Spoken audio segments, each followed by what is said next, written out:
Okay, we're with Nicolette next from Triskelion, and you're going to tell us a little bit about the work that you do here. Well, we're Triskelion. We're a contract research organization, and we're active in the food and feed industry as well as the farm industry and chemical industry. But of course, we're here today for the food industry, and actually we address three key questions for the food industry. What's in your product? Is your product intended what it's is your product doing what it's intending to do? And of course, is your product safe?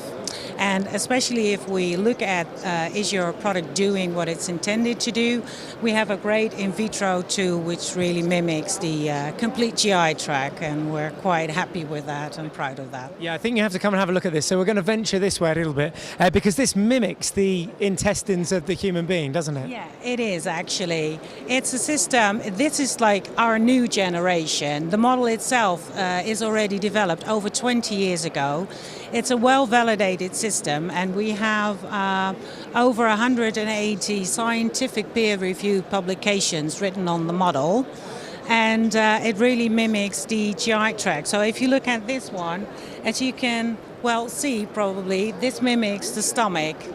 And this is the small intestine, which mimics the average conditions of the small intestine. And when food compounds are breaking down in the human body, the smaller compounds, of course, will be taken up by the epithelial wall. And that's what we actually mimic with this membrane. So we have access to the real bioaccessible fraction of the human body. And at the end, I don't know if you can see it very well, but that's where we can take samples from the ileum digestible fraction. So, yeah.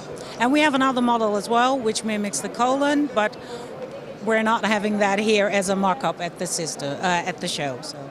And who do you like to make contact with at these shows? Who are the people that you're hanging out to speak to? Yeah, well, we like to come in contact with companies that make ingredients or food products for a better health, a better well-being for their consumers in the end. So we can look at digestibility of protein sources and see whether essential amino acids become bioavailable for the human body. But we can look at prebiotic effects, and we can look at the microbiome, which becomes, of course, much more of interest of the entire industry. So we can really do research and gather scientific evidence to back that up. You've left me feeling sort of very scientific and nerdy, which is great. And I'm imagining one of those in my stomach sort of just wandering around. Yeah, well, we have a big picture of the small intestine and the large one, yeah. Great. Yeah, so... Well, listen, thank you very much for your time, you're very welcome. have a great show. Yes, thank you very much. Thank you. Cheers. Okay, bye.